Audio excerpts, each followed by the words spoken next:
कितनी सुंदर बात है।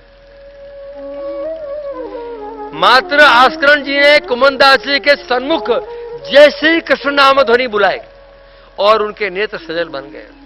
बताइए, हमें तो रोज दिन में कई बार लोग मिलते हैं, भटकते हुए, चलते हुए, जैसे कृष्ण करते हैं, हमें तो रोमांच क्यों नहीं होता है? क्या इतने पत्थर जैसे हमारे हृदय हो चुके हैं कि कृष्ण नाम सुनने के बाद भी हमें कुछ रोमांच नहीं होता? सोचने की बात है, समझने की बात है।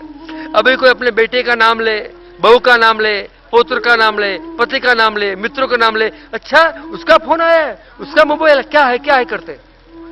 लेकिन भगवत नाम कोई देता है, सुनता है तो कुछ भी नहीं होता है। क्या कारण है? ये बाहर खोजने की जरूरत है? कोई तीर्थों में, पुराणों में, मंदिरों में नहीं मिलेगा जवाब। ये आपके हृदय में छुपे हुए बीज भाव में, पुष्टि बीज भाव में आपको ढूंढना पड़ेगा। समझ रहे हो मैं क्या कह रहा हूं? क्यों नहीं होता है रोमांच? वो पाकिस्तानी गजल वाला गाता है कि खुदा करे कि मोहब्बत में वो मकाम आए, खुदा करे कि मोहब्बत में वो मकाम आए, किसी का नाम लूं लब पे तुम्हारा नाम आए।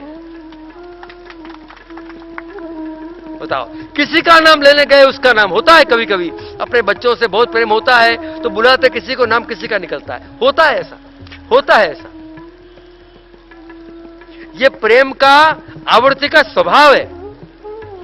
तो हमारी कृष्णमय भक्ति ऐसी हो जाए जिस प्रकार जब गोपियां दूध दही माखन बेचने को निकलती थी तो माधव लो और माधव लो, देने वाले भी माधव को और लेने वाले भी माधव को। बताइए, कई प्रेम की पराकाष्ठा है। हमें समझते हैं भक्ति करने वाले तो पागल हो जाते हैं, भक्ति करने वाले तो बेखुद हो जाते हैं, भक्ति करने वाले घर से निकाल दिया जाता है। ऐसा नहीं होता है। ये कोई और प्रकार की भक्ति की बात सुन रखी होगी आपने। हमारे पुष्टि भक्त जो 84,252 है, इसी समाज में रहे, कोई साधु बन के जंगल में नहीं गया। राज्य भी किए, नौकरी भी की, खेती भी की, राजा की चाकरी भी की, व्यापार भी किए और ठाकुर जी से भी मिले। देखिए आप, मैं आपको भड़का नहीं रहा हूं कि संन्यास ले लो आप। हमारे 84,252 वैष्णव की वार्ता पढ़ो, सबों ने समाज में रह के सारे कार्य किए। नौकरी भी चालू रखी, दीवानगिरी भी चालू रखी, व्यापार भी चालू रखा, खेती भी चालू रखी, व्यवसाय भी चालू रखा, कोई काम किसी ने नहीं छोड़ा। फिर भी ठाकुर जी का सानुभाव हुआ, सत्संग हुआ और वल्लभ विठल ने उन पर कृपा भी करी। यही अवस्था हमारी है। हम 252 84 वैष्णवों के भावात्मक वंशज हैं, नादात्मक वंशज हैं अपन। हम लोग नाद सृष्टि के, इसका मतलब 84,252 वैष्णवों के नादात्मक वंशज हम हैं। ये हमारे कान लौकिक बातों सुनने की आदि हो चुकी है, इसलिए उनकी पुकार, उनकी ध्वनि, उनकी कराह, उनका आनंद हमें सुनाई नहीं देता। और हमारे भगवतियों को गाते एक अखियन ऐसी टेव पड़ी, क्या करें, उसको दीदार करे बिना चैन नहीं पड़ता है। हमारी आंखें सिर्फ स्थूल देखती हैं, लौकिक देखती हैं, भौतिक पदार्थ देखती हैं, इसलिए अलौकिक देखने का, आध्यात्मिक देखने का हमारी आदत छूट सी गई है। पुनः हम ऐसा प्राप्त करें कि हमारी आंखें कुछ अलौकिक देखें। इसके लिए क्या करना चाहिए कि कुछ देर आकाश को देखिए, कुछ देर पशु पक्षी की ध्वनि सुनिए, कुछ देर वृक्षों के हरियाली देखिए, भूमि की रतास देखिए, नए छोटे छोटे बच्चों की आवाज सुनिए। ये सारी बातें सुनने के बाद प्रकृति के साथ जो हमारा नाता कि छिन्न भिन्न हो गया है पुनः स्थापित हो जाएगा, तब प्रभु की बात सुनने में आएगी।